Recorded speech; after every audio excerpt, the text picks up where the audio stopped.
ਦੋਸਤੋ ਪੰਜਾਬੀ ਟ੍ਰਿਬਿਊਨ ਦੇ ਰੋਜ਼ਾਨਾ ਪ੍ਰੋਗਰਾਮ ਵੇਲੇ ਦੀ ਗੱਲ ਵਿੱਚ ਤੁਹਾਡਾ ਸਵਾਗਤ ਹੈ। ਮੈਂ ਆਤਿਸ਼ ਗੁਪਤਾ ਤੁਹਾਡੇ ਸਾਹਮਣੇ ਹਾਜ਼ਰ ਹਾਂ ਤੇ ਅੱਜ ਅਸੀਂ ਗੱਲ ਕਰਾਂਗੇ ਚੋਣ ਕਮਿਸ਼ਨ ਵੱਲੋਂ ਰਿਮੋਟ VOTING ਮਾਡਲ ਤਿਆਰ।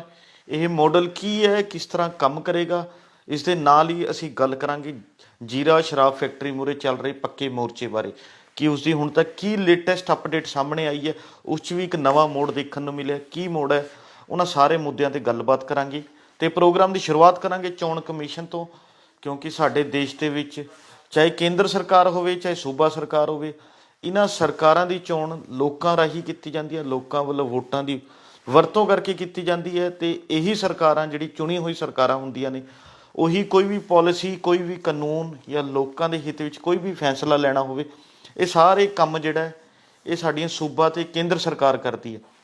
ਇਸ ਲਈ ਦੇਖਿਆ ਜਾਵੇ ਤਾਂ ਪਿਛਲੇ ਕੁਝ ਸਮੇਂ ਤੋਂ ਲਗਾਤਾਰ, ਚਾਹੇ ਚੋਣਾਂ ਹੋਣ ਵਿਧਾਨ ਸਭਾ ਦੀਆਂ, ਚੋਣਾਂ ਹੋਣ ਲੋਕ ਸਭਾ ਦੀਆਂ ਜਾਂ ਹੁਣ ਸਥਾਨਕ ਚੋਣਾਂ, ਇਹਨਾਂ ਦੇ ਵਿੱਚ ਵੋਟਿੰਗ ਪਰਸੈਂਟੇਜ ਜਿਹੜੀ ਹੈਗੀ ਹੈ ਲਗਾਤਾਰ ਘਟਦੀ ਜਾ ਰਹੀ ਹੈ।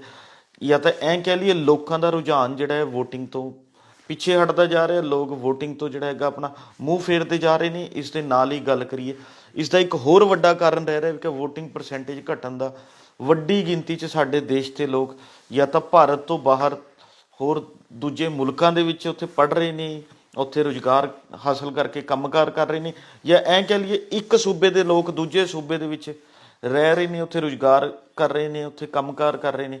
ਇਸ ਕਰਕੇ ਵੀ ਜਿਹੜਾ ਹੈਗਾ ਉਹ ਲੋਕ ਆਪਣੇ ਵੋਟ ਦੇ ਅਧਿਕਾਰ ਦੀ ਵਰਤੋਂ ਨਹੀਂ ਕਰ ਪਾਉਂਦੇ।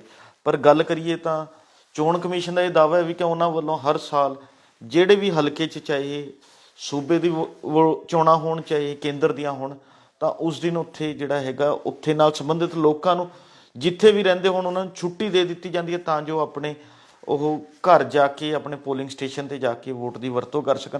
ਪਰ ਉਸ ਦੇ ਬਾਵਜੂਦ ਵੀ ਜਿਹੜਾ ਹੈਗਾ ਵੱਡੀ ਗਿਣਤੀ 'ਚ ਲੋਕ ਆਪਣੇ ਵੋਟ ਦੀ ਵਰਤੋਂ ਨਹੀਂ ਕਰਦੇ। ਜੇ ਗੱਲ ਕਰੀਏ ਤਾਂ ਪਿਛਲੇ ਕੁਝ ਆંકੜਿਆਂ ਦੀ, ਤਾਂ 2019 ਦੇ ਵਿੱਚ 67% ਲੋਕਾਂ ਵੱਲੋਂ ਜਿਹੜਾ ਆਪਣੇ ਲੋਕ ਸਭਾ ਚੋਣਾਂ 'ਚ ਆਪਣੇ ਵੋਟ ਦੀ ਵਰਤੋਂ ਕੀਤੀ ਗਈ। ਇਸੇ ਤਰ੍ਹਾਂ ਗੱਲ ਕਰੀਏ 2014 'ਚ ਤਾਂ ਉਦੋਂ 66% ਸੀ, ਅਤੇ ਉਸ ਤੋਂ ਪਹਿਲਾਂ ਦੇਖੀਏ 2009 'ਚ ਤਾਂ ਸਿਰਫ 58% ਲੋਕਾਂ ਵੱਲੋਂ ਜਿਹੜਾ ਆਪਣੇ ਵੋਟ ਦੀ ਵਰਤੋਂ ਕੀਤੀ ਗਈ ਸੀ। ਇਸ ਤੋਂ ਪਤਾ ਲੱਗਦਾ ਵੀ ਕਿ ਜਿਹੜੀਆਂ ਸਰਕਾਰਾਂ ਨੇ ਪੂਰੇ ਦੇਸ਼ ਦੇ ਲੋਕਾਂ ਦੇ ਹਿੱਤ ਵਿੱਚ ਕੋਈ ਨਾ ਕੋਈ ਫੈਸਲਾ ਲੈਣਾ ਹੁੰਦਾ, ਕਾਨੂੰਨ ਬਣਾਉਣੇ ਹੁੰਦੇ, ਉਹਨਾਂ ਸਰਕਾਰਾਂ ਨੂੰ ਚੁਣਨ ਦੇ ਵਿੱਚ ਸਾਡੇ ਦੇਸ਼ ਦੇ 60 ਤੋਂ 70% ਲੋਕਾਂ ਦੀ ਭੂਮਿਕਾ ਹੁੰਦੀ ਹੈ। 30% ਲੋਕ ਵੋਟ ਦਾ, ਆਪਣੇ ਵੋਟ ਦੇ ਅਧਿਕਾਰ ਦੀ ਵਰਤੋਂ ਹੀ ਨਹੀਂ ਕਰਦੇ। ਅਤੇ ਇਸੇ ਨੂੰ ਦੇਖਦਿਆਂ ਚੋਣ ਕਮਿਸ਼ਨ ਵੱਲੋਂ ਇੱਕ ਨਵੀਂ ਪਹਿਲ ਕਦਮੀ ਕੀਤੀ ਗਈ ਹੈ। ਉਹਨਾਂ ਵੱਲੋਂ ਰਿਮੋਟ VOTING ਮਾਡਲ ਤਿਆਰ ਕੀਤਾ ਗਿਆ ਤਾਂ ਜੋ ਜਿਹੜੇ ਵੀ ਲੋਕ ਦੂਜੇ ਸੂਬਿਆਂ ਦੇ ਵਿੱਚ ਕੰਮਕਾਰ ਕਰ ਰਹੇ ਨੇ ਜਾਂ ਉੱਥੇ ਰਹਿ ਰਹੇ ਨੇ, ਪੜ੍ਹਾਈ ਕਰ ਰਹੇ ਨੇ, ਜਿਨ੍ਹਾਂ ਦੀ ਵੋਟ ਬਣੀ ਹੋਈ ਹੈ, ਉਹ ਰਿਮੋਟ VOTING ਮਸ਼ੀਨ ਨਾਲ ਉੱਥੇ ਬੈਠੇ ਬੈਠੇ ਹੀ ਆਪਣੇ ਵੋਟ ਦੀ ਵਰਤੋਂ ਕਰ ਸਕਦੇ ਨੇ। ਭਾਵੇਂ ਕਿ ਹਾਲੇ ਤੱਕ ਇਹ ਸਿਰਫ ਇੱਕ ਮਾਡਲ ਤਿਆਰ ਕੀਤਾ ਗਿਆ, ਇਸ ਨੂੰ ਕੋਈ ਅਮਲੀ ਰੂਪ ਨਹੀਂ ਦਿੱਤਾ ਗਿਆ। ਪਰ ਚੋਣ ਕਮਿਸ਼ਨ ਨੇ 16 ਜਨਵਰੀ ਨੂੰ ਦੇਸ਼ ਦੀ ਸਾਰੀ ਸਿਆਸੀ ਪਾਰਟੀਆਂ ਨੂੰ ਜਿਹੜਾ ਇੱਕ ਸੱਦਿਆ ਗਿਆ, ਜਿਨ੍ਹਾਂ ਅੱਗੇ ਇੱਕ ਇਸ ਮਾਡਲ ਨੂੰ ਪੇਸ਼ ਕੀਤਾ ਜਾਏਗਾ ਅਤੇ ਦੱਸਿਆ ਜਾਏਗਾ ਇਹ ਮਾਡਲ ਕਿਵੇਂ ਕੰਮ ਕਰੇਗਾ, ਕੀ ਇਸ ਦੇ ਵਿਸ਼ੇਸ਼ਤਾਵਾਂ ਨੇ, ਉਹਨਾਂ ਸਾਰੀ ਚੀਜ਼ਾਂ ਬਾਰੇ ਚਰਚਾ ਕੀਤੀ ਜਾਵੇਗੀ। ਪਰ ਦੋਸਤੋ ਇੱਥੇ ਨਾ ਇੱਕ ਵੱਡੀ ਗੱਲ ਨਿਕਲ ਕੇ ਸਾਹਮਣੇ ਆਉਂਦੀ ਹੈ ਕਿ ਸਾਡੇ ਦੇਸ਼ ਦੇ ਵਿੱਚ ਕਈ ਸਾਲਾਂ ਤੋਂ ਜਿਹੜਾ ਹੈਗਾ EVM ਮਸ਼ੀਨਾਂ ਰਾਹੀਂ VOTING ਹੋ ਰਹੀ ਹੈ, ਜਿਸ ਦੀ ਕਾਰਗੁਜ਼ਾਰੀ ਨੂੰ ਲੈ ਕੇ, ਜਿਸ ਦੀ ਵਰਤੋਂ ਨੂੰ ਲੈ ਕੇ ਵੀ ਲਗਾਤਾਰ ਕਈ ਤਰ੍ਹਾਂ ਦੇ ਸਵਾਲ ਉੱਠਦੇ ਨੇ। ਸਿਆਸੀ ਪਾਰਟੀਆਂ ਦੇ ਆਗੂ ਹੋਣ ਚਾਹੇ ਸਿਆਸੀ ਮਾਹਰ ਹੋਣ, ਉਹ ਲਗਾਤਾਰ ਇਹ ਸਵਾਲ ਚੁੱਕਦੇ ਨੇ ਵੀ EVM ਮਸ਼ੀਨਾਂ ਦੇ ਵਿੱਚ ਜਿਹੜਾ ਹੈਗਾ ਗੜਬੜੀ ਦੇ ਵੱਧ ਮੌਕੇ ਹੁੰਦੇ ਨੇ, ਉਸ 'ਚ ਕੋਈ ਨਾ ਕੋਈ ਸੈਟਿੰਗ ਕਰਕੇ ਕਹਿ ਲਈਏ ਕਿਸੇ ਢੰਗ ਤਰੀਕੇ ਨਾਲ ਵੋਟਾਂ ਦੀ ਹੇਰਾਫੇਰੀ ਕੀਤੀ ਜਾ ਸਕਦੀ ਹੈ। ਅਤੇ ਇਸ ਲਈ ਉਹ ਲਗਾਤਾਰ ਸਵਾਲ ਜਿਹੜੇ ਨੇ EVM ਮਸ਼ੀਨਾਂ 'ਤੇ ਉੱਠਦੇ ਆ ਰਹੇ ਨੇ। ਅਤੇ ਹੁਣ ਇਹ ਨਵੀਂ ਜਿਹੜੀ ਰਿਮੋਟ VOTING ਮਸ਼ੀਨ ਤਿਆਰ ਹੋ ਰਹੀ ਹੈ, ਇਸ ਦਾ ਇੱਕ ਮਾਡਲ ਤਿਆਰ ਹੋਇਆ, ਇਸ ਨੂੰ ਲੈ ਕੇ ਸਪਸ਼ਟ ਤੌਰ 'ਤੇ ਦਿਖਾਈ ਦੇ ਰਿਹਾ ਵੀ ਕਿ ਇੱਕ ਨਵਾਂ ਵਿਵਾਦ ਜਿਹੜਾ ਹੈਗਾ ਦੇਸ਼ ਦੇ ਵਿੱਚ ਖੜਾ ਹੋ ਸਕਦਾ, ਕਿਉਂਕਿ 30% ਲੋਕਾਂ ਦੀ VOTING ਦਾ ਸਵਾਲ ਹੈ। ਕਿਉਂਕਿ ਐਵਰੇਜ ਜਿਹੜਾ ਹੈਗਾ ਦੇਖੀਏ ਤਾਂ ਪਿਛਲੇ ਕੁਝ ਸਾਲਾਂ ਤੋਂ 30% ਲੋਕ ਆਪਣੇ ਵੋਟ ਦੇ ਅਧਿਕਾਰ ਦੀ ਵਰਤੋਂ ਨਹੀਂ ਕਰ ਰਹੇ, ਤਾਂ ਇਹ ਸਿੱਧਾ 30% ਲੋਕਾਂ ਨੂੰ ਕੇਂਦਰਿਤ ਕਰਦਾ। ਤਾਂ ਇਸ ਲਈ ਕਹਿ ਸਕਦੇ ਹਾਂ ਵੀ ਕਿ ਇਸ ਨਾਲ ਕੋਈ ਨਾ ਕੋਈ ਰਾਜਸੀ ਪਾਰਟੀਆਂ ਦੇ ਵਿੱਚ ਇੱਕ ਨਵੀਂ ਹਲਚਲ ਹੋਣ ਜਾ ਰਹੀ ਹੈ। ਜੇ ਗੱਲ ਕਰੀਏ ਤਾਂ EVM ਮਸ਼ੀਨਾਂ ਤੋਂ ਹਟ ਕੇ ਤਾਂ ਬਹੁਤ ਸਾਰੇ ਜਿਹੜੇ ਵਿਕਸਿਤ ਦੇਸ਼ ਨੇ, ਉਹ ਅੱਜ ਵੀ ਜਿਹੜਾ ਹੈਗਾ ਬੈਲਟ ਪੇਪਰਾਂ ਰਾਹੀਂ ਉੱਥੇ VOTING ਕਰਵਾਉਂਦੇ ਨੇ। ਬੈਲਟ ਪੇਪਰਾਂ 'ਤੇ ਉੱਥੇ ਜਿਹੜੇ ਵੀ ਵੋਟਰ ਹੁੰਦੇ ਆ ਪੋਲਿੰਗ ਸਟੇਸ਼ਨ ਤੱਕ ਖੁਦ ਆਉਂਦਾ ਅਤੇ ਉੱਥੇ ਆ ਕੇ ਆਪਣੇ ਬੈਲਟ ਪੇਪਰ 'ਤੇ ਵੋਟ ਦੀ ਜਿਹੜਾ ਵਰਤੋਂ ਕਰਦਾ। ਤੇ ਦੂਜੇ ਪਾਸੇ ਭਾਰਤ ਦੇਸ਼ ਦੇ ਵਿੱਚ ਪਹਿਲਾਂ ਹੀ ਈਵੀਐਮ ਦੀ ਵਰਤੋਂ ਕੀਤੀ ਜਾ ਰਹੀ ਹੈ। ਤੇ ਹਾਲਾਂਕਿ ਚੋਣ ਕਮਿਸ਼ਨ ਵੱਲੋਂ ਪੋਸਟਲ ਬੈਲਟ ਦੀ ਇੱਕ ਸੁਵਿਧਾ ਵੀ ਦਿੱਤੀ ਗਈ ਹੈ। ਇਹ ਮੁੱਖ ਤੌਰ ਤੇ ਪਹਿਲਾਂ ਸਰਕਾਰੀ ਮੁਲਾਜ਼ਮਾਂ ਕੋਲ ਹੁੰਦੀ ਸੀ, ਜਿਨ੍ਹਾਂ ਦੀ ਚੋਣਾਂ 'ਚ ਡਿਊਟੀਆਂ ਲੱਗਦੀਆਂ ਸੀ, ਉਹ ਸਿਰਫ ਇਸ ਦੀ ਵਰਤੋਂ ਕਰਦੇ ਸੀ। ਪਰ ਸਮੇਂ ਦੇ ਨਾਲ ਨਾਲ ਚੋਣ ਕਮਿਸ਼ਨ ਨੇ ਹੋਰ ਫੈਸਲੇ ਲਏ ਕਿ ਜਿਹੜੇ ਲੋਕ ਸਰੀਰਕ ਤੌਰ ਤੇ ਕਿਸੇ ਨਾ ਕਿਸੇ ਬਿਮਾਰੀ ਦਾ ਸਾਹਮਣਾ ਕਰ ਰਹੇ ਨੇ ਜਾਂ ਠੀਕ ਨਹੀਂ ਹੈ, ਬਜ਼ੁਰਗ ਹੈ, ਜਿਹੜੇ ਤੁਰ ਫਿਰ ਨਹੀਂ ਸਕਦੇ, ਉਹ ਆਪਣੇ ਘਰ ਬੈਠ ਕੇ ਵੀ ਪੋਸਟਲ ਬੈਲਟ ਰਾਹੀਂ ਵੋਟ ਪਾ ਸਕਦੇ ਨੇ। ਇਹ ਵੀ ਚੋਣ ਕਮਿਸ਼ਨ ਨੇ ਇੱਕ ਫੈਸਲਾ ਕੀਤਾ ਹੈ। ਪਰ ਜੇ ਗੱਲ ਕਰੀਏ ਤਾਂ ਇਹ ਰਿਮੋਟ ਵੋਟਿੰਗ ਮਾਡਲ ਤਿਆਰ ਤਾਂ ਕਰ ਲਿਆ, ਇਸ ਦੇ ਕੀ ਰੁਝਾਨ ਹੋਣਗੇ, ਕੀ ਇਸ ਦੇ ਚੰਗੇ ਮਾੜੇ ਪੱਖ ਹੋਣਗੇ, ਇਹ ਤਾਂ 16 ਜਨਵਰੀ ਤੋਂ ਬਾਅਦ ਹੀ ਪਤਾ ਲੱਗੇਗਾ। ਪਰ ਜੇ ਗੱਲ ਕਰੀਏ ਤਾਂ ਇਸ ਨੂੰ ਲੈ ਕੇ ਕਈ ਜਿਹੜੇ ਹੁਣੀ ਸਵਾਲ ਉੱਠਣੇ ਸ਼ੁਰੂ ਹੋ ਗਏ ਨੇ, ਭਾਵੇਂ ਕਿ ਅੱਜ ਹੀ ਜਿਹੜਾ ਹੈਗਾ ਚੋਣ ਕਮਿਸ਼ਨ ਵੱਲੋਂ ਇਸ ਦਾ ਐਲਾਨ ਕੀਤਾ ਗਿਆ, ਪਰ ਅੱਜ ਹੀ ਕਈ ਤਰ੍ਹਾਂ ਦੇ ਸਵਾਲ ਜਿਹੜੇ ਨੇ ਖੜੇ ਹੋ ਰਹੇ ਨੇ ਵੀ ਕਿ ਰਿਮੋਟ ਵੋਟਿੰਗ ਮਸ਼ੀਨ ਦੀ ਸਭ ਤੋਂ ਪਹਿਲੀ ਗੱਲ ਵਰਤੋਂ ਕਿਵੇਂ ਹੋਵੇਗੀ। ਵੀ ਕਿ ਜਦੋਂ ਇੱਕ ਪੰਜਾਬ ਦਾ ਵਿਅਕਤੀ ਜਾਂ ਪੰਜਾਬ ਦਾ ਰਹਿਣ ਵਾਲਾ ਨੌਜਵਾਨ ਜਿਹੜੇ ਬੰਬੇ ਦੇ ਵਿੱਚ, ਮਹਾਰਾਸ਼ਟਰ ਦੇ ਵਿੱਚ, ਪੂਨੇ 'ਚ ਜਾਂ ਕਿਸੇ ਵੀ ਦੇਸ਼ ਤੇ ਆਪਣੇ ਦੇਸ਼ 'ਚ ਹੋਰ ਪਾਸੇ ਨੌਕਰੀ ਕਰ ਰਿਹਾ, ਉਹ ਆਪਣੇ ਵੋਟ ਦੀ ਕਿਵੇਂ ਵਰਤੋਂ ਕਰੇਗਾ। ਕੀ ਉੱਥੇ ਕੋਈ ਪੋਲਿੰਗ ਸਟੇਸ਼ਨ ਵੱਖਰੇ ਬਣਾਏ ਜਾਣਗੇ? ਉਹਨਾਂ ਪੋਲਿੰਗ ਸਟੇਸ਼ਨਾਂ ਦੀ ਜਾਂ ਇਹ ਰਿਮੋਟ ਵੋਟਿੰਗ ਮਸ਼ੀਨ ਹੈ, ਇਸ ਦੀ ਭਰੋਸੇਯੋਗਤਾ 'ਤੇ ਵੀ ਸਵਾਲ ਉੱਠ ਰਹੇ ਨੇ ਵੀ ਕਿ ਆਖਿਰਕਾਰ ਕਿਸੇ ਦੀ ਵੋਟਿੰਗ ਵਰਤੋਂ ਦੀ ਜਿਹੜਾ ਕਿਵੇਂ ਜਾਣਕਾਰੀ ਉਸ ਸੂਬੇ ਤੱਕ, ਉੱਥੇ ਦੇ ਚੋਣ ਕਮਿਸ਼ਨ ਤੱਕ ਪਹੁੰਚਾਈ ਜਾਵੇਗੀ। ਇਸ ਨੂੰ ਲੈ ਕੇ ਵੀ ਕਈ ਤਰ੍ਹਾਂ ਦੇ ਸਵਾਲ ਜਿਹੜੇ ਉੱਠਣੇ ਸ਼ੁਰੂ ਹੋ ਚੁੱਕੇ ਨੇ। ਪਰ ਦੇਖਣਾ ਇਹੀ ਹੋਵੇਗਾ ਵੀ ਕਿ ਚੋਣ ਕਮਿਸ਼ਨ ਵੱਲੋਂ ਹਾਲੇ ਇੱਕ ਮਾਡਲ ਜਿਹੜਾ ਹੈਗਾ ਤਿਆਰ ਕੀਤਾ ਗਿਆ, ਇਹ ਮਾਡਲ ਕਿੰਨਾ ਕਾਰਗਰ ਸਾਬਿਤ ਹੁੰਦਾ ਹੈ ਜਾਂ ਕਿੰਨੀ ਕਿਸ ਦੀ ਵਰਤੋਂ ਕੀਤੀ ਜਾਂਦੀ ਹੈ, ਇਹ ਤਾਂ ਆਉਣ ਵਾਲਾ ਸਮਾਂ ਹੀ ਦੱਸੇਗਾ। ਪਰ ਜੇ ਗੱਲ ਕਰੀਏ ਸਾਲ 2023 'ਚ ਦੇਸ਼ ਦੇ ਲਗਭਗ 8 ਤੋਂ 9 ਸੂਬਿਆਂ ਦੇ ਵਿੱਚ ਵਿਧਾਨ ਸਭਾ ਦੀਆਂ ਚੋਣਾਂ ਹੋਣ ਜਾ ਰਹੀਆਂ ਨੇ ਤੇ 2024 ਦੇ ਵਿੱਚ ਲੋਕ ਸਭਾ ਚੋਣਾਂ ਤਿਆਰ ਖੜੀਆਂ ਨੇ ਵੀ ਕਿ ਕੀ ਇਹ ਮਾਡਲ 2023 ਦੀਆਂ ਵਿਧਾਨ ਸਭਾ ਚੋਣਾਂ 'ਚ ਕੰਮ ਆਏਗਾ ਕਿ 24 ਦੀਆਂ ਲੋਕ ਸਭਾ ਚੋਣਾਂ 'ਚ ਇਸ ਮਾਡਲ ਦੀ ਵਰਤੋਂ ਹੁੰਦੀ ਦਿਖੇਗੀ, ਇਹ ਤਾਂ ਆਉਣ ਵਾਲਾ ਸਮਾਂ ਹੀ ਦੱਸੇਗਾ। ਪਰ ਦੇਖਣਾ ਇਹੀ ਹੋਵੇਗਾ ਵੀ ਕਿ ਚੋਣ ਕਮਿਸ਼ਨ ਦਾ ਇਹ ਮਾਡਲ ਕਿੰਨਾ ਕਾਰਗਰ ਸਾਬਿਤ ਹੁੰਦਾ, ਕੀ ਇਸ ਨਾਲ ਸਾਡੀ ਵੋਟਿੰਗ ਪਰਸੈਂਟੇਜ ਵੱਧਦੀ ਹੈ, ਕੀ ਹੁੰਦਾ, ਉਹ ਦੇਖਣ ਵਾਲੀ ਗੱਲ ਹੋਵੇਗੀ। ਪਰ ਇੱਥੇ ਇੱਕ ਵੱਡੀ ਗੱਲ ਇਹ ਵੀ ਆਉਂਦੀ ਹੈ ਵੀ ਕਿ ਵੋਟ ਦਾ ਅਧਿਕਾਰ ਹਰ ਵਿਅਕਤੀ ਦੀ ਇੱਕ ਆਪਣੀ ਜ਼ਿੰਮੇਵਾਰੀ ਬਣਦੀ ਹੈ, ਉਸਦਾ ਜਮਹੂਰੀ ਫਰਜ਼ ਬਣਦਾ ਜੀ। ਵੀ ਕਿ ਹਰ ਵਿਅਕਤੀ ਜੇਕਰ ਪੋਲਿੰਗ ਸਟੇਸ਼ਨ 'ਤੇ ਆ ਕੇ ਆਪਣੇ ਵੋਟ ਦੀ ਵਰਤੋਂ ਕਰਦਾ ਤਾਂ ਪਤਾ ਲੱਗਦਾ ਵੀ ਕਿ ਕਿਵੇਂ ਜਿਹੜਾ ਹੈਗਾ ਵਿਅਕਤੀ ਸਾਡੇ ਸੂਬੇ ਦੀ ਸਰਕਾਰ ਹੋਵੇ ਜਾਂ ਕੇਂਦਰ ਦੀ ਸਰਕਾਰ ਹੋਵੇ, ਉਸ ਨੂੰ ਚੁਣਨ ਲਈ ਕਿੰਨਾ ਕੁ ਮਾਨਸਿਕ ਤੌਰ 'ਤੇ ਮਜ਼ਬੂਤ ਹੈ, ਕਿੰਨਾ ਕੁ ਫੈਸਲਾ ਲੈਣ ਦਾ ਇੱਛੁਕ ਹੈ। ਵੀ ਕਿ ਇਸ ਚੀਜ਼ ਦਾ ਪਤਾ ਤਦ ਹੀ ਲੱਗਦਾ ਜਦੋਂ ਕੋਈ ਵਿਅਕਤੀ ਜਿਹੜਾ ਹੈਗਾ ਪੋਲਿੰਗ ਸਟੇਸ਼ਨ 'ਤੇ ਆ ਕੇ ਆਪਣੇ ਵੋਟ ਦੀ ਵਰਤੋਂ ਕਰਦਾ। ਪਰ ਇੱਥੇ ਹਿਸਾਬ ਉਲਟ ਹੈ ਵੀ ਕਿ ਸਾਡਾ ਚੋਣ ਕਮਿਸ਼ਨ ਹਰ ਕਿਸੇ ਦੀ ਵੋਟਿੰਗ ਜਿਹੜਾ ਹੈਗਾ ਯਕੀਨੀ ਬਣਵਾਉਣ ਲਈ ਜਿਹੜਾ ਹੈਗਾ ਉਹਨਾਂ ਤੱਕ ਪਹੁੰਚ ਕਰ ਰਿਹਾ ਵੀ ਕਿ ਉੱਥੇ ਕਿਸੇ ਨਾ ਕਿਸੇ ਢੰਗ ਤਰੀਕੇ ਨਾਲ ਵਿਅਕਤੀ ਕਿਤੇ ਵੀ ਬੈਠਾ ਉਸ ਦੀ ਵੋਟ ਪਵਾਈ ਜਾ ਸਕੇ। ਫਿਰ ਤਾਂ ਕਿਤੇ ਇਸ 'ਤੇ ਇਹ ਵੀ ਇੱਕ ਮਜ਼ਾਕ ਵਾਲੀ ਗੱਲ ਬਣਦੀ ਹੈ ਵੀ ਕਿ ਆਉਣ ਵਾਲੇ ਸਮੇਂ 'ਚ ਐ ਨਾ ਹੋ ਜੇ ਲੋਕ ਇਹੀ ਕਹਿ ਦੇਣ ਵੀ ਕਿ ਸਾਨੂੰ ਇਸ ਤਰ੍ਹਾਂ ਦੀ ਸੁਵਿਧਾ ਦੇ ਦਿਓ ਵੀ ਕਿ ਘਰ ਬੈਠੇ ਹੀ ਅਸੀਂ ਆਪਣੇ ਵੋਟ ਦੀ ਵਰਤੋਂ ਕਰ ਸਕੀਏ। ਪਰ ਦੇਖਣਾ ਇਹੀ ਹੋਵੇਗਾ ਕਿ ਇਹ ਮਾਡਲ ਕਿੰਨਾ ਕਾਰਗਰ ਸਾਬਿਤ ਹੋਵੇਗਾ।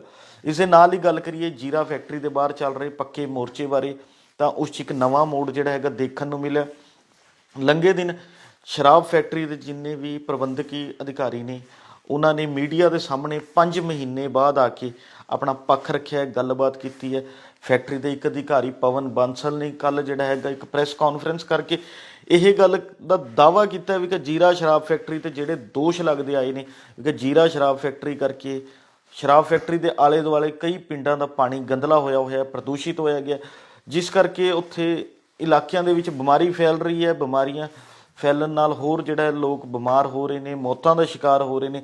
ਤਾਂ ਉਹਨਾਂ ਨੇ ਸਪਸ਼ਟ ਤੌਰ 'ਤੇ ਦਾਅਵਾ ਕੀਤਾ ਵੀ ਸ਼ਰਾਬ ਫੈਕਟਰੀ ਕਰਕੇ ਕਿਤੇ ਵੀ ਕੋਈ ਪ੍ਰਦੂਸ਼ਣ ਨਹੀਂ ਫੈਲ ਰਿਹਾ। ਉਹਨਾਂ ਇਹ ਵੀ ਕਿਹਾ ਵੀ ਕਿ ਜਿਹੜਾ ਸ਼ਰਾਬ ਫੈਕਟਰੀ ਦੇ ਮਾਲਕ ਨੇ ਦੀਪ ਮਲਹੋਤਰਾ, ਉਹਨਾਂ ਨੇ ਸਪਸ਼ਟ ਤੌਰ 'ਤੇ ਨਾਮ ਲੈ ਕੇ ਕਿਹਾ ਵੀ ਕਿ ਉਹ ਜਿਹੜੇ ਨੇ ਉਹਨਾਂ ਇਲਾਕਿਆਂ ਦਾ ਜਿੱਥੇ ਕਿ ਪ੍ਰਦਰਸ਼ਨਕਾਰੀ ਕਹਿਣ ਜਾਂ ਇਲਾਕੇ ਦੇ ਲੋਕ ਕਹਿਣ ਉੱਥੇ ਪਾਣੀ ਪੀ ਕੇ ਦਿਖਾਉਣ ਨੂੰ ਤਿਆਰ ਨੇ ਵੀ ਕਿ ਇਹਨਾਂ ਜਿਹੜਾ ਹੈਗਾ ਸ਼ਰਾਬ ਫੈਕਟਰੀ ਕਰਕੇ ਕੋਈ ਪਾਣੀ ਪ੍ਰਦੂਸ਼ਿਤ ਨਹੀਂ ਹੋ ਰਿਹਾ। ਪਰ ਇਸ ਦੇ ਨਾਲ ਹੀ ਗੱਲ ਕਰੀਏ ਤਾਂ ਸ਼ਰਾਬ ਫੈਕਟਰੀ ਦੇ ਬਾਹਰ ਚੱਲਦੇ ਹੋਏ ਇਸ ਧਰਨੇ ਨੂੰ, ਇਸ ਪੱਕੇ ਮੋਰਚੇ ਨੂੰ 5 ਮਹੀਨੇ ਤੋਂ ਵੱਧ ਸਮਾਂ ਬੀਤ ਚੁੱਕਿਆ। ਪਹਿਲਾਂ ਤਾਂ ਸਾਡੀ ਸੂਬਾ ਸਰਕਾਰ ਨੇ ਜਿਹੜਾ ਹੈਗਾ ਇਸ ਮੁੱਦੇ ਨੂੰ ਕੋਈ ਜਿਹੜਾ ਹੈਗਾ ਸੰਜੀਦਗੀ ਨਾਲ ਨਹੀਂ ਲਿਆ। ਜੇ ਹੁਣ ਲੋਕਾਂ ਦਾ ਰੋਹ ਭਖਦਾ ਜਾ ਰਿਹਾ ਤਾਂ ਸਰਕਾਰ ਵੱਲੋਂ 4 ਕਮੇਟੀਆਂ ਬਣਾਈਆਂ ਗਈਆਂ ਜਿਨ੍ਹਾਂ ਵੱਲੋਂ ਆਪੋ ਆਪਣੇ ਢੰਗ ਤਰੀਕੇ ਨਾਲ ਕੰਮਕਾਰ ਕੀਤਾ ਜਾ ਰਿਹਾ। ਭਾਵੇਂ ਜਿਹੜਾ ਪੱਕੇ ਮੋਰਚਾ ਸਾਂਝਾ ਪੱਕਾ ਮੋਰਚਾ ਹੈ, ਇਸ ਵੱਲੋਂ ਉਹਨਾਂ ਕਮੇਟੀਆਂ ਨੂੰ ਵੀ ਪ੍ਰਵਾਨ ਨਹੀਂ ਕੀਤਾ ਗਿਆ, ਉਹਨਾਂ ਦੀ ਕਾਰਗੁਜ਼ਾਰੀ 'ਤੇ ਸਵਾਲ ਖੜੇ ਕੀਤੇ ਜਾ ਰਹੇ ਨੇ। ਪਰ ਜੇ ਗੱਲ ਕਰੀਏ ਸਰਕਾਰ ਦੀ 5 ਮਹੀਨਿਆਂ ਬਾਅਦ ਦੀ ਕਾਰਗੁਜ਼ਾਰੀ ਤੇ ਇਸ ਦੇ ਨਾਲ ਹੀ ਸ਼ਰਾਬ ਫੈਕਟਰੀ ਦੇ ਜਿਹੜੇ ਪ੍ਰਬੰਧਕੀ ਨੇ ਉਹਨਾਂ ਦੇ 5 ਮਹੀਨਿਆਂ ਬਾਅਦ ਮੀਡੀਆ ਸਾਹਮਣੇ ਆਉਣ ਬਾਰੇ ਜਾਂ ਹੋਰ ਜਿਹੜਾ ਲੋਕਾਂ ਸਾਹਮਣੇ ਆ ਕੇ ਆਪਣਾ ਪੱਖ ਰੱਖਣ ਬਾਰੇ, ਤਾਂ ਇਸ ਤੇ ਜ਼ਰੂਰ ਕਈ ਤਰ੍ਹਾਂ ਦੇ ਸਵਾਲ ਖੜੇ ਹੁੰਦੇ ਨੇ। ਵੀ ਪਹਿਲਾਂ ਤਾਂ ਸਰਕਾਰ ਦੀ ਗੱਲ ਕਰੀਏ ਵੀ ਕਿ ਸਰਕਾਰ ਨੇ ਜਿਹੜੀ ਕਮੇਟੀਆਂ 5 ਮਹੀਨੇ ਬਾਅਦ ਬਣਾਈਆਂ ਨੇ ਉਹ ਪਹਿਲਾਂ ਵੀ ਬਣਾਈਆਂ ਜਾ ਸਕਦੀਆਂ ਸੀ, ਪਹਿਲਾਂ ਵੀ ਉੱਥੇ ਬੈਠ ਕੇ ਗੱਲਬਾਤ ਕੀਤੀ ਜਾ ਸਕਦੀ ਸੀ, ਲੋਕਾਂ ਨਾਲ ਸਮਝਾਇਆ ਜਾ ਸਕਦਾ ਸੀ, ਉਹਨਾਂ ਦੀ ਮੰਗਾਂ ਸੁਣਦੇ ਹੋਏ ਜਿਹੜਾ ਹੈਗਾ ਕੋਈ ਨਾ ਕੋਈ ਹੱਲ ਕੱਢਿਆ ਜਾ ਸਕਦਾ।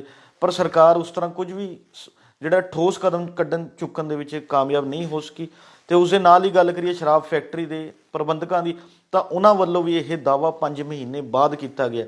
ਜੇ ਗੱਲ ਕਰੀਏ ਤਾਂ ਉਹ ਤਾਂ ਭਾਵੇਂ ਇਹ ਦਾਅਵਾ ਠੋਕ ਕੇ ਕਰ ਰਹੇ ਨੇ, ਪਰ ਪਿਛਲੇ ਲੰਬੇ ਸਮੇਂ ਤੋਂ ਪ੍ਰਦਰਸ਼ਨ ਚੱਲਣ ਕਰਕੇ ਜਿਹੜਾ ਹੈਗਾ ਫੈਕਟਰੀ ਬੰਦ ਪਈ ਹੈ। ਫੈਕਟਰੀ ਬੰਦ ਪਈ ਹੋਣ ਕਰਕੇ ਜਿਹੜਾ ਉੱਥੇ ਲੋਕ ਇਸ ਤਰ੍ਹਾਂ ਦੇ ਦੋਸ਼ ਲਗਾ ਰਹੇ ਨੇ ਕਿ ਸ਼ਰਾਬ ਫੈਕਟਰੀ ਦਾ ਗੰਦਲਾ ਪਾਣੀ ਜਿਹੜਾ ਫੈਕਟਰੀ ਦੇ ਮੁਲਾਜ਼ਮਾਂ ਵੱਲੋਂ ਜਾਂ ਫੈਕਟਰੀ ਪ੍ਰਬੰਧਕਾਂ ਵੱਲੋਂ ਜ਼ਮੀਨ ਦੇ ਹੇਠਾਂ ਜਿਹੜਾ ਹੈਗਾ ਸੁੱਟਿਆ ਜਾ ਰਿਹਾ, ਜਿਸ ਕਰਕੇ ਪਾਣੀ ਪ੍ਰਦੂਸ਼ਿਤ ਹੋ ਰਿਹਾ।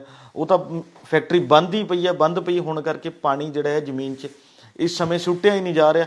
ਇਸ ਕਰਕੇ ਸਵਾਲ ਇਹੀ ਖੜਾ ਹੁੰਦਾ ਹੈ ਕਿ ਅੱਜ 5 ਮਹੀਨੇ ਬਾਅਦ ਫੈਕਟਰੀ ਦੇ ਪ੍ਰਬੰਧਕਾਂ ਨੇ ਕਹਿਣਾ ਸ਼ੁਰੂ ਕਰਤਾ, ਪਰ ਜਦੋਂ ਪਿਛਲੇ ਲੰਬੇ ਸਮੇਂ ਤੋਂ ਫੈਕਟਰੀ ਚੱਲੀ ਹੀ ਨਹੀਂ, ਫੈਕਟਰੀ ਬੰਦ ਪਈ ਹੈ, ਤਾਂ ਕੀ ਜੋ ਇਹ ਪ੍ਰਦਰਸ਼ਨ ਸ਼ੁਰੂ ਕਰਨ ਸਮੇਂ ਲੋਕਾਂ ਦੇ ਦੋਸ਼ ਸੀ ਜਾਂ ਜੋ ਪਾਣੀ ਦਾ ਪ੍ਰਦੂਸ਼ਣ ਦਾ ਪੱਧਰ ਸੀਗਾ, ਕਿ ਅੱਜ ਵੀ ਉਹੀ ਪ੍ਰਦੂਸ਼ਿਤ ਪਾਣੀ ਉੱਥੇ ਸਟੈਂਡ ਕਰਦਾ? ਇਹ ਇੱਕ ਵੱਡਾ ਸਵਾਲ ਹੈ ਵੀ ਕਿ ਆਖਿਰ 5 ਮਹੀਨੇ ਬਾਅਦ ਫੈਕਟਰੀ ਦੇ ਪ੍ਰਬੰਧਕਾਂ ਵੱਲੋਂ ਇਹ ਕਿਉਂ ਕਿਹਾ ਗਿਆ। ਇਸ ਦੇ ਨਾਲ ਹੀ ਗੱਲ ਕਰੀਏ ਤਾਂ 5 ਮਹੀਨੇ ਜਿਹੜਾ ਬੀਤ ਚੁੱਕੇ ਨੇ ਵੀ ਕਿ ਹੁਣ ਸਰਕਾਰ ਨੇ ਵੀ 4 ਕਮੇਟੀਆਂ ਬਣਾ ਦਿੱਤੀਆਂ, ਭਾਵੇਂ ਅੱਜ ਉਹ ਕਮੇਟੀਆਂ ਜਾਂ ਪ੍ਰਦੂਸ਼ਣ ਕੰਟਰੋਲ ਬੋਰਡ ਮੁੜ ਉੱਥੇ ਦੇ ਪਾਣੀ ਦੀ ਜਾਂਚ ਕਰ ਲਵੇ, ਸ਼ਾਇਦ ਉੱਥੇ ਉਹ ਤੱਤ ਨਾ ਮਿਲ ਸਕਣ ਜੋ ਅੱਜ ਤੋਂ 5 ਮਹੀਨੇ ਪਹਿਲਾਂ ਜਦੋਂ ਫੈਕਟਰੀ ਚੱਲ ਰਹੀ ਸੀ ਉਦੋਂ ਮਿਲ ਸਕਦੇ ਸੀ। ਇਸ ਲਈ ਲੋੜ ਇਹੀ ਹੈ ਵੀ ਕਿ ਸਰਕਾਰ ਇਸ ਮਸਲੇ ਨੂੰ ਇੰਨਾ ਠੰਡੇ ਬਸਤੇ 'ਚ ਪਾਉਣ ਦੀ ਕੋਸ਼ਿਸ਼ ਨਾ ਕਰੇ, ਇੰਨਾ ਹਲਕੇ 'ਚ ਨਾ ਲਵੇ। ਇਸ ਨੂੰ ਜਿਹੜਾ ਹੈਗਾ ਇੱਕ ਸੀਰੀਅਸ ਢੰਗ ਨਾਲ ਸਰਕਾਰ ਨੂੰ ਲੈਣਾ ਚਾਹੀਦਾ, ਕਿਉਂਕਿ ਇਹ ਕੋਈ ਛੋਟਾ ਮੋਟਾ ਮਸਲਾ ਨਹੀਂ ਹੈ। ਇਹ ਪਾਣੀ ਪ੍ਰਦੂਸ਼ਣ ਦਾ ਮਸਲਾ ਹੈ। ਪਾਣੀ ਪ੍ਰਦੂਸ਼ਣ ਦੇ ਨਾਲ ਹੀ ਜੇ ਗੱਲ ਕਰੀਏ ਤਾਂ ਉੱਥੇ ਵੱਡੀ ਗਿਣਤੀ 'ਚ ਪਿੰਡ ਨੇ ਜਿਨ੍ਹਾਂ ਦਾ ਪਾਣੀ ਪ੍ਰਦੂਸ਼ਿਤ ਹੋ ਚੁੱਕਿਆ, ਜਿੱਥੇ ਦੇ ਲੱਖਾਂ ਲੋਕ ਇਸ ਪਾਣੀ ਨੂੰ ਪੀ ਰਹੇ ਨੇ। ਪਾਣੀ ਨੂੰ ਪੀਣ ਕਰਕੇ ਉੱਥੇ ਬਿਮਾਰੀਆਂ ਫੈਲ ਰਹੀਆਂ ਨੇ, ਹੋਰ ਵੀ ਲੋਕ ਮੌਤਾਂ ਦਾ ਸ਼ਿਕਾਰ ਹੋ ਰਹੇ ਨੇ, ਕਈ ਤਰ੍ਹਾਂ ਦੀ ਹੋਰ ਭਿਆਨਕ ਬਿਮਾਰੀਆਂ ਦਾ ਸਾਹਮਣਾ ਕਰ ਰਹੇ ਨੇ। ਇਸ ਲਈ ਲੋੜ ਹੈ, ਚਾਹੇ ਫੈਕਟਰੀ ਦੇ ਪ੍ਰਬੰਧਕ ਨੇ, ਚਾਹੇ ਸਾਡੀ ਸੂਬਾ ਸਰਕਾਰ ਹੈ, ਉਹ ਇਸ ਮਸਲੇ 'ਤੇ ਕੋਈ ਨਾ ਕੋਈ ਠੋਸ ਹੱਲ ਕੱਢੇ ਕਿਸਾਨਾਂ ਨਾਲ ਜਾਂ ਪ੍ਰਦਰਸ਼ਨਕਾਰੀਆਂ ਨਾਲ ਬੈਠ ਕੇ ਗੱਲਬਾਤ ਕਰੇ, ਤਾਂ ਜੋ ਜਿਹੜਾ ਇਹ ਪਾਣੀ ਦਾ ਪ੍ਰਦੂਸ਼ਣ ਵੱਧ ਰਿਹਾ ਉੱਥੇ ਇਸ ਪ੍ਰਦੂਸ਼ਣ ਨੂੰ ਘਟਾਇਆ ਜਾ ਸਕੇ, ਲੋਕਾਂ ਨੂੰ ਸਾਫ਼ ਸੁਥਰਾ ਜਿਹੜਾ ਹੈਗਾ ਪਾਣੀ ਮੁਹੱਈਆ ਕਰਵਾਇਆ ਜਾ ਸਕੇ। ਦੇਖਣਾ ਇਹੀ ਹੋਵੇਗਾ ਵੀ ਕਿ 5 ਮਹੀਨੇ ਤੋਂ ਵੱਧ ਸਮਾਂ ਜਿਹੜਾ ਬੀਤ ਚੁੱਕਿਆ, ਪ੍ਰਦਰਸ਼ਨ ਜਿਹੜਾ ਲਗਾਤਾਰ ਜਾਰੀ ਹੈ। ਕੀ ਹੁਣ ਸਰਕਾਰ ਕਿਸ ਤਰ੍ਹਾਂ ਦਾ ਨਵਾਂ ਰੁਖ ਅਖਤਿਆਰ ਕਰਦੀ ਹੈ, ਕੀ ਨਵਾਂ ਫੈਸਲਾ ਲੈਂਦੀ ਹੈ, ਇਹ ਤਾਂ ਆਉਣ ਵਾਲਾ ਸਮਾਂ ਹੀ ਦੱਸੇਗਾ। ਪਰ ਪੰਜਾਬੀ ਟ੍ਰਿਬਿਊਨ ਤੁਹਾਡੇ ਤੱਕ ਲਗਾਤਾਰ ਲੋਕਾਂ ਦੀ ਸਮੱਸਿਆਵਾਂ, ਜਨਤਕ ਮੁੱਦਿਆਂ ਨੂੰ ਉਭਾਰਦਾ ਰਹੇਗਾ, ਤੁਹਾਡੇ ਸਾਹਮਣੇ ਰੱਖਦਾ ਰਹੇਗਾ। ਤੇ ਕੱਲ੍ਹ ਨੂੰ ਫਿਰ ਇਸੇ ਸਮੇਂ ਇੱਕ ਨਵੇਂ ਮੁੱਦੇ 'ਤੇ ਗੱਲ ਕਰਾਂਗੇ ਪ੍ਰੋਗਰਾਮ ਵੇਲੇ ਦੀ ਗੱਲ ਵਿੱਚ। ਧੰਨਵਾਦ।